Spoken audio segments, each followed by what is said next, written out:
Hey, welcome to episode number 23 of the Between Two Brands podcast. I'm your host. I'm still Bill Petrie. And can't believe we're almost have a quarter century of these things in the books. Having fun doing it. I hope you're having fun watching it. Before we get going, of course, I like to pay a bill or two. Hey, in 2025, your clients are looking for more than just a product with their logo on it. They're looking for rock solid merchandise solutions that are more than just innovative. They are going to be used for months and years to come. So let me introduce you, or maybe in some cases reintroduce you, to the good folks over at Coaster Stone. Now, they are the original manufacturer of absorbent stone coasters with unmatched durability, quality, and gorgeous edge-to-edge decorating that allow your creative designs to come to life in full, vibrant color. Since 1983, Coaster Stone has set the standard when it comes to delivering retail-inspired experience to any client function. Instead of boring and plain packaging, I think we're past that. How about packaging options that are customizable? Coaster Stone delivers value far beyond the product itself. Also, did you know that they manufacture their pinback buttons right here in the USA? Well, they do, and they are the ideal, cost-effective, and fun pieces of branded merchandise around. They are just fantastic. So with a combination of stone cold quality, striking decoration, cost per impression, and unmatched value, David Glenn and his team are ready to help you make a rock-solid impression with your clients. Go ahead and email them at promo@coasterstone.com to start your next project today. One of the things doing this podcast, this newer version of a podcast I'm doing, is this front section and trying to find good things to talk about. This week has been a little bit of a challenge. I'm not going to lie. There's a couple things that were on my mind, but they didn't flesh out. So I had to go back to the old standard. That's right, the Promotional Products Professionals page on Facebook. So there was a post there, and here's exactly what it read. I'm relatively new distributor, and I'm wondering if what for cold selling has worked best for you in the past. Walking into businesses with a flyer, just a business card, samples, or is emailing the way to go? I've done this line of work, but never for my own company trying to drum up new business. Now, interesting question, interesting perspective that the original poster shared for himself. I think a lot of us have been there. A lot of us who are in this industry are entrepreneurs, and we started a business from nothing. And so to try to build something from nothing, I've said it before, I'll say it again. I think is one of the most noble things, one of the most inspirational things we can do. It's certainly the thing I've gotten the most joy out of in my career is starting from an idea and making it something real and tangible. And that's something I'm always eternally proud of. And I think what this original poster is trying to do is do the same thing. I've worked in this industry before, but I've never done it for my own company, starting from the ground up. My first response, and I didn't even respond to this. There are so many responses already. I thought, okay, mine's going to get lost here, so I'm just going to just write down some things for myself and use it for a podcast. There were some great responses, and there were some horrific responses. I'm not going to go through those because I'm feeling a little magnanimous today. Just kidding. Uh, I just don't really feel a need to go through that. But I thought I would share my perspective, having done very, very similar. The first thing is, the original poster mentioned walking into businesses with a flyer, just a business card, samples. The first thing I would say is never, ever just lead with product, because that puts you in a product category. When you lead with product, and especially since it's product that everybody else can get from the same supplier, from the same at the same price point, you're not setting yourself apart. All you're doing immediately is letting them know I'm a product person and this is what I do. So I would never lead with the product. Now, I don't think it's a bad idea to walk into businesses. Maybe I'm a little old school that way. I don't love cold calling. I don't know many people who do, but there are ways to do it that are not invasive and that are proactive. My favorite example is if you see a new restaurant about to open up or has just opened up, and it's not part of a chain or it's part of a small local chain. That's a great opportunity to walk in, introduce yourself with a business card, and here's a little spiel about what you do and how you can help them drum up business. My favorite perspective when it comes to building new business is focusing on the target audience I want to work with, that I think I offer the most value. And when I do that, I think of what are their likely issues. So for the restaurant example I used before, well, they want to drive business. They want to drive immediate business and they want to drive repeat business. So using promotional merchandise, you could come up with some sort of promotional product to get people in the door, a creative mailing, certainly to do that for them. And then you could come up with a loyalty program, perhaps that involves branded merch to get them back in. There's all sorts of things you can do. So that was the first thing that jumped into my mind, not walking into samples. But beyond that, so there's really no magic bullet here. There's no easy way to do. If you want a cold call, do it. I just kind of told you how I would do it. When I started my career, I made 30 cold calls a day. Was it effective? It was okay, but it was also a different time. And I don't know if that works the way it used to. I think I believe what I don't think I know what I believe in is omni-channel marketing, meaning it's not just sending out flyers or posting flyers. It's not just sending out emails. It's not just doing social media, and it's not just sending a creative mailer with a piece of branded merchandise on it. It's all of them. It's what is I would call omni-channel marketing. You can't guarantee that one, if you focus on just email, that those emails are going to hit the right inboxes, they're going to be open, they're going to be acted upon. So omni-channel marketing, I think one of the most things I would do if I was going back to running a promotional products branded merchandise business, I would get engaged locally. What's going on in your local community and how can you get involved? What I wrote down, maybe there's a 5K race to support a local hospital or healthcare system. Get involved in that. Can you donate or help them in a very cost-effective way have branded water bottles with their logo on it? Something as simple as that. Or can you even build a merchandise campaign to help them raise money for the event? Things like t-shirts and water bottles and keychains and bottle openers and so on and so forth, koozies. There's a million ways to do that. So that's one thing. Again, I did mention target businesses opening up. I think the biggest thing I would suggest is be patient. This shit takes time. We are ever increasing in an age where people want things to happen right now, not today, not after breakfast, but right now. And that's not how things work. I see it with my son, who has been looking for jobs and he's got some great leads, and I'm excited about that. Looks like he's close to one, but and I've been there. It's frustrating looking for a job, and it's the same thing looking for a business. But one thing I have had to remind him, and one thing I have to continually remind myself as I go after new business, people buy at their speed. They buy on their terms and they buy on their timeline.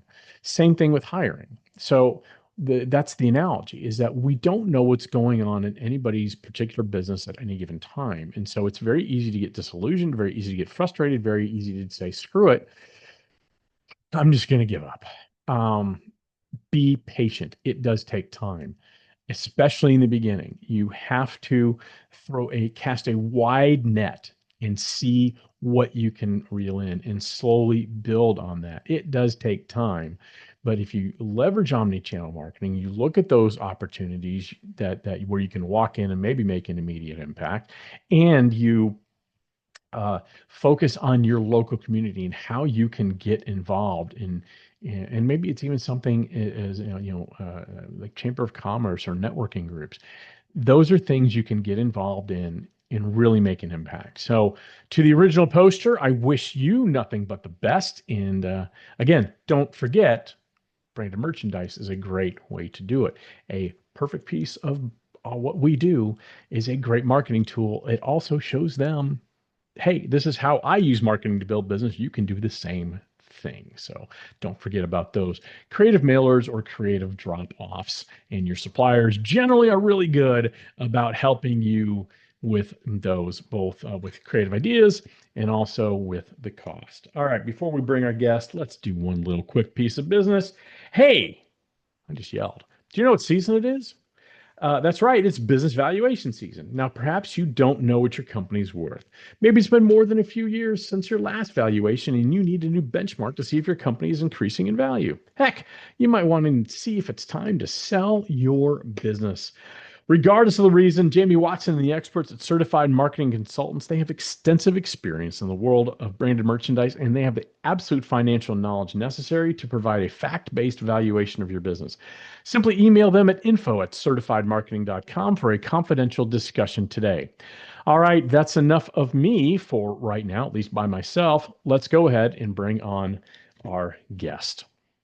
My guest today really doesn't need an introduction, but you know what? It's a tradition to waste your time, my time, and the guest's time, so I'm going to introduce him anyway.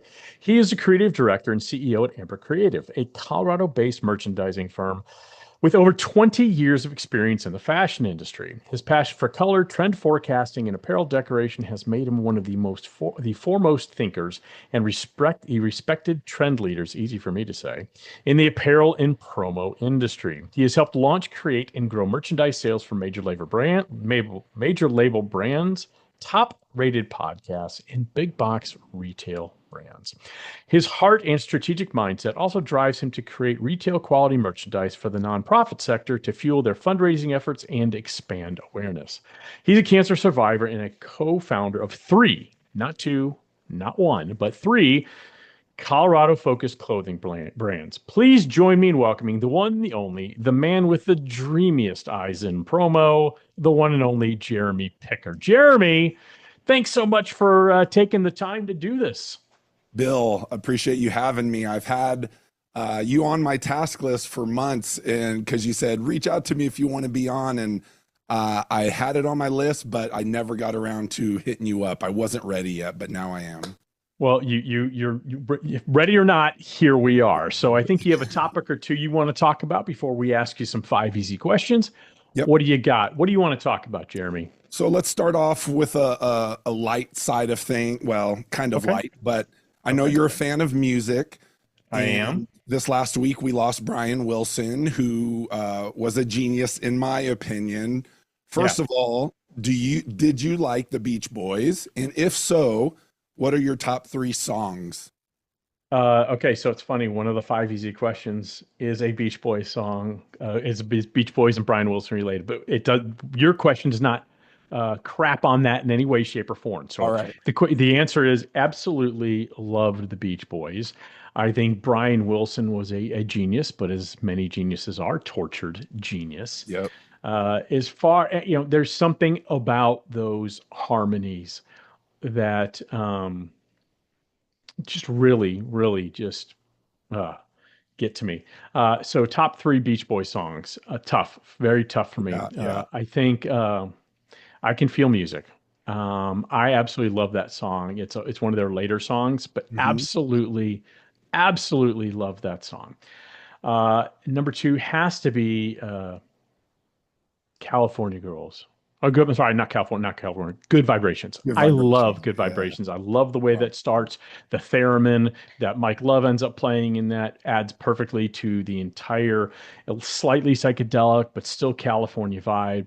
Yep. But the number 1 has to be, it's the world's most perfect song. God Only Knows. It gives me chills even when I talk about it. That song is just amazing. And I know you were impacted by the death. I saw quite a few of your posts on X. What are your top 3 Beach Boys songs? All right. So it's hard to narrow down because I love album, some of their Pet Sounds, Smiley Smile. I loved almost every song on it. What's funny, that I didn't know Good Vibrations was sung by his brother and not Brian. So that was something. Carl sung that. Yeah. Going through my morning stage, I've been binge watching every night. So number 1, God Only Knows, man. If listening it on Spotify versus listening to it on the old iPod with in-ear, you can't, it's not even the same. You just hear all those vocals, those harmonies. Beautiful song. I had listed Good Vibrations as well. Come on, man. we all need good vibrations in our life, and that song just is a masterpiece. And Absolutely. a third one, it's kind of quirky, but Surfs Up. Surfs Okay. Up just goes through Yeah. so many different variations of speed and tempo and harmonies. And, there's a couple of spots that his voice is so raw and just by Mhm. itself. It's hard to narrow down, but that Surfs Up is just something, that most people don't know about. And really, I'm finding a lot of people didn't know about some of their more psychedelic kind of Yeah. drug phase Yeah, absolutely. music. So yeah, I was gonna say they're the tortured soul really brought out some unique music. 100%. And that's why my first thought was, I can feel music. I've always loved that song. It's not one of their bigger hits. It's kind of a darker song in terms of just the rawness, the sound in kind of the end of their psychedelia phase. And Hmm. what a lot of people don't realize, of course, a lot of Brian Wilson's issues were self-inflicted. Oh yeah, Some of them were inflicted by his father, who was a literal piece of crap. yeah. But Then his um, psychologist kind of yeah, screwed him and over his yes, yeah, too. So, Dr. Landry, his yeah, psychologist, didn't do many favors. But yeah. where one of my favorite albums that Brian Wilson is on is actually when he had his resurgence as a solo artist in the late '80s, called "Your Imagination." And that song itself, if you listen to "Your Imagination," which is just a masterpiece, a master work in layers and Totally. vocals, and it's all him. Every vocal is him. It's not Carl. It's not Mike Love. It's nobody. It's just him, and it's masterful. So if you haven't listened to Your Imagination, I strongly recommend it. I will add that. That sounds awesome. Yeah, what a Yeah. genius. So yeah, Yes. everyone dies, but yeah, his one. I don't know, man. I've been sad about that, but Look, if you're a music lover, and I know you are, we've talked about that many times in the past. I am too, and there are certain deaths I knew would hit me hard, and certain deaths I didn't realize would hit me hard. When Edward Van Halen died, that crushed me. I mean, it still hurts, yeah, just because that band has given me so much joy over the years. The next one I know that will hurt really bad is Paul McCartney, yeah. and but everything was turned. So good Turn. topic. Good I got topic. What else two. you got? All right.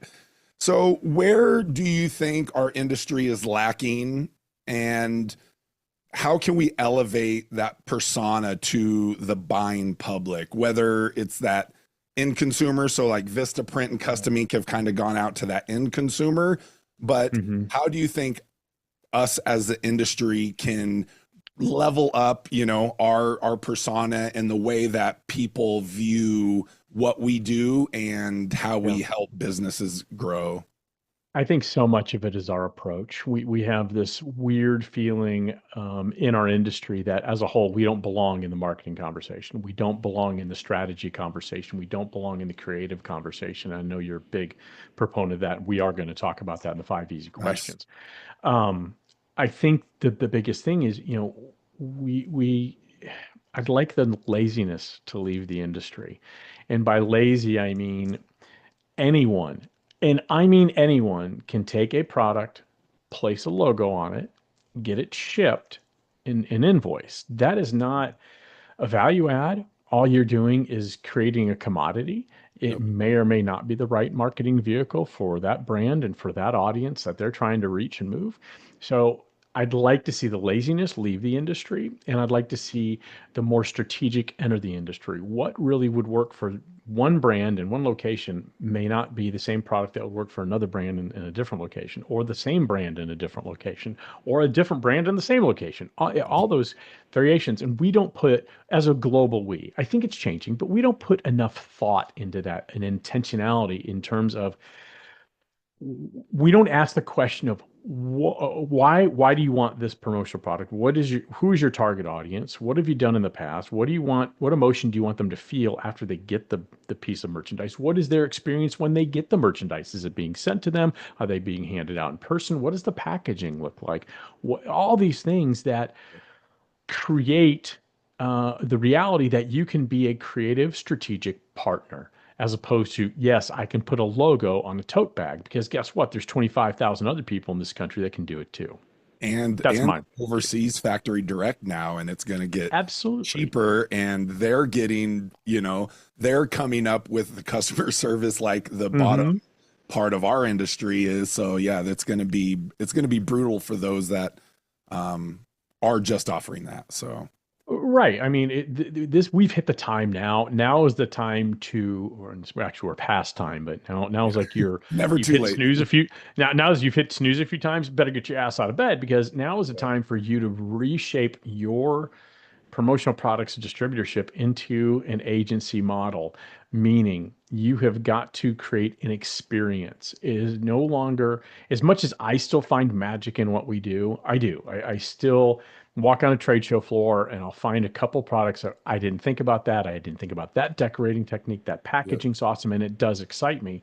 But for the most part, we are a jaded industry. And so we have to start looking at things through those creative lenses again Yeah. and realize that there is magic in what we do when done properly. But simply slapping the local car repair shop's name, logo, and phone number on a pen and calling that marketing, those days are over.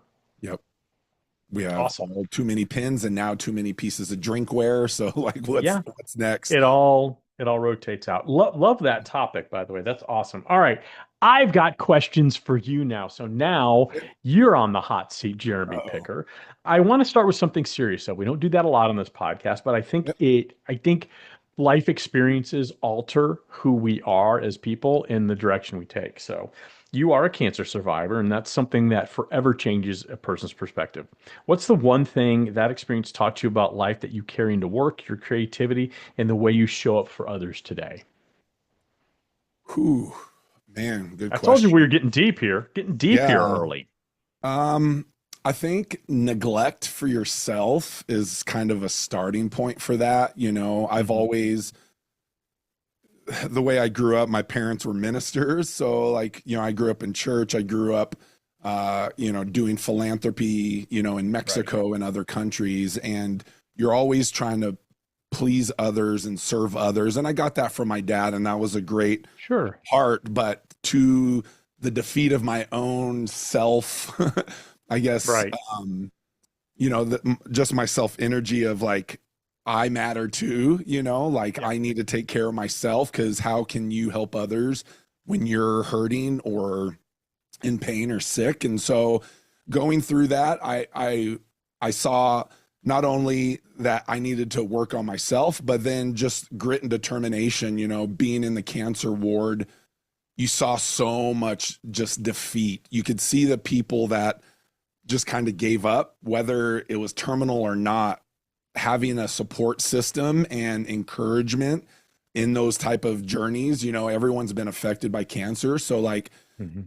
being able to support people, and it's hard. You don't know what to say. You don't know what they're going through unless you've been through it. But, for me, I needed that in my body to heal. And so I think a big part was just that grit and like that positive mental attitude. It sounds cliche, but the No. mind, controls the body in a way. So being positive and I'm going to get through this. I'm going to exercise. I'm going to eat properly, even though I probably should have done all that beforehand, but who knows where that cell changed to bring the Right. cancer on. But I got to stage 3 and I was growing my business, living by myself. My neck ballooned out here, but I had no one like right there to say, dude, you need to go to the hospital. I Right. wore collared shirts to hide it, but Right. I it was on my mom's birthday that I finally went to the doctor, and for me it was just like, well, she lived her life supporting me and helping me. This is the least I could do because she knew something was wrong with me. But Yeah. yeah, man, really, it's that grit and determination of failure is not final. You're gonna Right. screw up. Even if my business shuts down tomorrow, there is hope and joy that I do have experience. I do have a network that I can just dust myself off and keep going, and not give up. So it was it was a slap in the face because I've always been super healthy, but it doesn't matter how healthy you are, cancer can strike at any time. And, Yeah. you know, my biggest thing is now go get checked for men. You know, we're so stubborn. We don't want to go, oh, we'll be fine. It'll pass. Yeah. And I think that's a big reason, especially, you know, prostate cancer or colon cancer, most men find out too late. And Mhm. so it's just like, you know, understanding your body, going to the doctor, even if you don't feel, you know, horrible, but it's good to get checked out and Yeah. detect it if there's anything there. Hopefully not. So, Great perspective, and I really love, you can serve others to a point where you're actually harming yourself, not on purpose. It's yeah.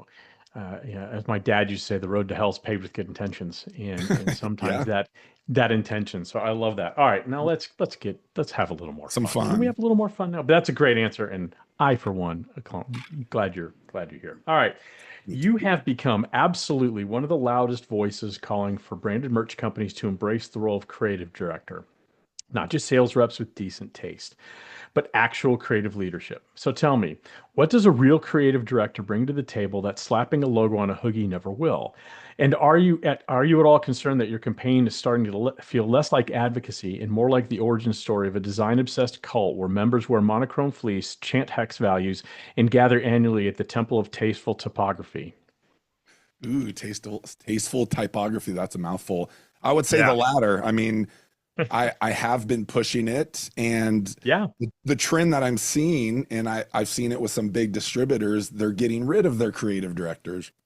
And it hurts me because that what I'm seeing is there's a lot of commodity racing as well. You know, everyone wants that easy corporate project, but you know, Low for me, hanging is fruit. it a good creative director? It's not just about design. It's not just about branding. It's a holistic approach to the whole business. At least for me, I'm a business owner for now. And you know, being able to put those creative ideas to work in every department, from user experience, from workflow of the supply chain, you know, to the marketing with the sales department as well. It's a good creative director who has valuable ideas is going to impact every part of the organization. And so the one thing that is hard for me is, yeah, not all the distributors have a great design department, but it's really comes down to understanding the customer and what their audience really wants, because my tastes are going to be above a lot of clients' tastes. You know, I love Sure. Ralph Lauren and I've studied fashion, and my taste is very different. But when it comes down to it, I've learned to adapt my taste to the whatever demographic, you know, my clients are. So I think a big thing is it's hard for especially big corporations to justify the, you know, what's the ROI of a creative director. It sounds so fluffy and, you know, ethereal, but it really is when you have someone with fresh perspective that is an idea generator. You know, that's the Mhm. one thing, you know, maybe we'll talk about AI, but you know, being able to come up with those ideas of knowing the what the world is, knowing what pop culture is, knowing what, you know, the retail market is, being able to take those ideas and then implement them with the everyone in the organization. So there was an opportunity for me to be a creative director for a big distributor, and it was I was going to be head of merch innovation, basically coming in and elevating everything from the basic pin pitches to the Mhm. full cut and sew overseas pitches, and you know how we can integrate that into marketing and social media. So I really think that I see a lot of the big advertising world and the big marketing space. They value that and they focus on that. Obviously, our margins are very different than New York style agencies, but Right. that same approach of you value the creative, especially if there's a little bit of a recession. That's where you go all in, because that's the one thing that's going to differentiate you from all the other commodity Yeah. commodity businesses. So the hope I see little distributors popping up, and their social media is great. They do a great job of bringing it current and, falling in line with what I'm seeing in retail brands and with big influencers and things. But Yeah. for the most part, people say they want to be creative, but your actions have to follow that. You have to jump in and really, whether it's the designer or someone else in the organization, you need someone that has that creative voice for your whole organization, or you hire Bill. I, or Jeremy. And I agree with everything you say. I think you know that. One of the things, and Jeremy, you and I have known each other, I think probably almost 10 years now. One of the things I learned from you very early on was what you just talked about, the value of a creative director. When I was at a previous job, I hired a person to be a creative director, and that came directly from you. So I love to give you the platform to preach what you believe in because I happen to believe in it too. Can we move on to the next question? Yes, Or you sir. should just nod your head. I'm going to anyway. Let's do it. All right. Oh, excellent. I love this question. You're a color and trend forecaster, which, let's be honest, sounds like a dangerously stylish weather psychic. So, give it to the audience straight, Jeremy. What's the 5-day forecast in Birchville? Is there a forest? Is there a front of forest green rolling in? Will oversized embroidery continue to hover over the region? Should we prepare for scattered bucket hats, isolated neon, and a full-on atmospheric river of puff print disasters? Mm. Puff print disasters. I've had those, and the puckering on Haven't the we all? inside. And I know how painful that can be. Yeah, a waste. So, I think for me, and I know that you aren't a fan of trendy, Nope. what's trendy versus, for me, I try to differentiate trendy, which is only now, versus trending. Sorry, I just Those confused are that. different. Trendy is different than trending, and I think that's Trending, what you're yes, saying. yes, yes.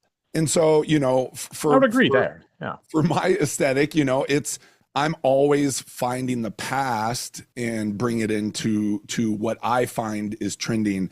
Now, jumping on the trends is good for some people just as a promotion, like the what is it? Sure. I don't know if you've been seeing all those little, like, it's like a Japanese stuffed animal with like weird teeth. I forgot the name of Yeah. it, but that's Which will blowing be up gone all. by the time this podcast drops, by the It way. will, yeah.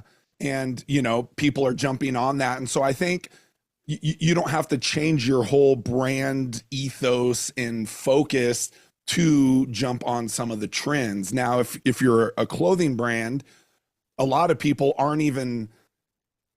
they're not even utilizing what has been there in the past. So like jumping Right. on now, it's not going to fit your aesthetic and fit your, kind of your messaging. So, I think the trending, I'm glad we're leaving the monochromatic, to be honest. I never liked that. Mhm. Maybe, I don't look good in browns and tans very well. But it's just so boring. I don't know, it does feel utopian, dystopian, sorry. Yeah. Um, just of the way I love that we're bringing in more color. And what I've really appreciated about like pop culture, and I was a seamster. I'm not a seamster. My mom was a seamstress. I learned how to sew growing up, but it wasn't cool. It wasn't, I kind of hit it, like, hey, Yeah. what do you do? I can sew. But now I love seeing young men getting into this and being creative and coming up with, these avant-garde looks and, embracing. So men and women embracing kind of old traditions, and I really enjoy that because something really fresh is gonna come from it. But the I talk about the trends, and part of it is to just help people. They might not know what's cool. They might not have that creative eye that you and I have. So they're relying on the public and what they see to influence some of what they do and some of what they do for their clients. So I think, for those people that don't feel creative, having an idea of what the trends are and what's coming up can help them better serve their clients. So, One 1000%. yeah. And by the time they get to it, it won't be trendy anymore, but they'll have their own, their own little path. And no one's going to really know because it's changing so fast.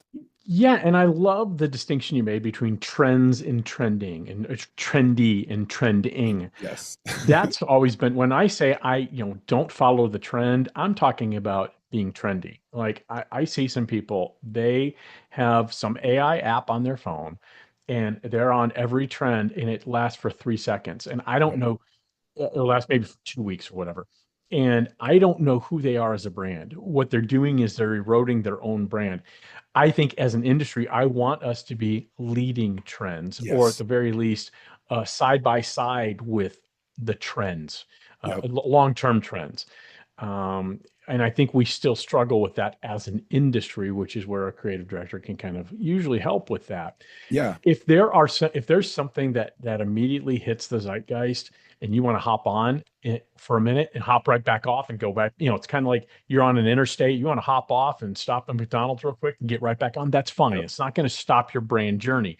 But what happens is when you stop at every exit, you never get to where you want to go. And that's my thing. How's that for an analogy? That was actually Dude, that's pretty darn great. good. You gotta quote that, and that deserves some social buzz right there. All right, two more. You've built custom merchandise programs for major labels, top podcasts, and nonprofits, aka the holy trifecta of we have no budget, but we want it to look like Supreme. How do you manage expectations while still creating something meaningful and not resorting to building an entire storyboard to explain why quality still costs money? Man, and I I felt think I just hurt you. I think I just hurt you. no, it's true. Like I think my maturity in my career, I used to take it so personal when people didn't like my ideas or have the vision for their brand that I had for them, you know.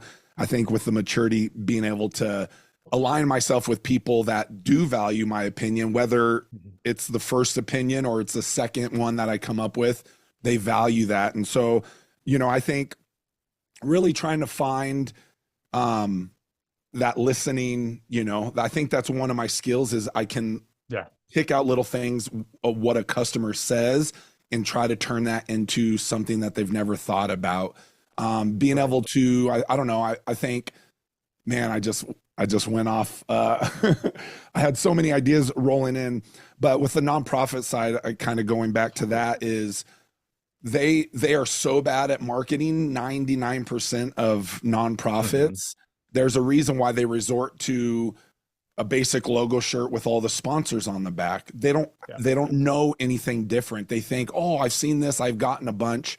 Hmm. And it's a battle because they just go to their brand guidelines, which being the nonprofit, they probably got for pretty cheap, and Or free. they're trying to or free, yes. They're trying to find, how does this compare? Oh, we can't do that.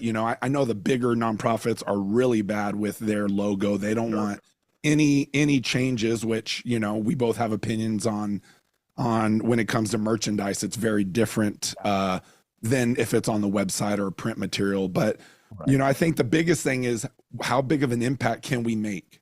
You did a fundraiser last year, you did a bake sale, blah, blah, blah. Well, the one thing that can continue on throughout the year is merchandise if it's right. Hmm. And afterwards, your supporters are going to be able to wear that. They're getting that free shirt when they come volunteer, but they're never wearing that again. There's, Right. because you're trying to make it a billboard for your nonprofit versus let's focus on who we're helping, how we're doing it. That's why I love statement shirts for Right. nonprofits is because tell us who you are. I do not care about your logo. Right. You flow with everyone else. So, I think the biggest thing for them is to show them what's possible when it's done right. So using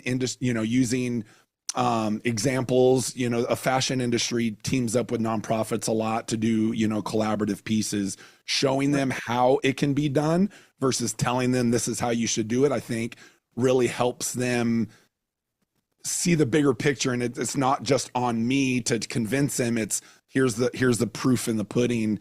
And, Right. if you even just did a little bit of this, you're going to get funds, you're going to get Yeah. donations more so than the nonprofit down the street who's not doing that. when you do the right collaborations and you get a little comfortable being uncomfortable with the standard issue stuff and standard issue designs, it absolutely becomes something exclusive, something that does drive donations, and something that becomes almost you create those FOMO moments, especially which we love to Yeah. do in our industry.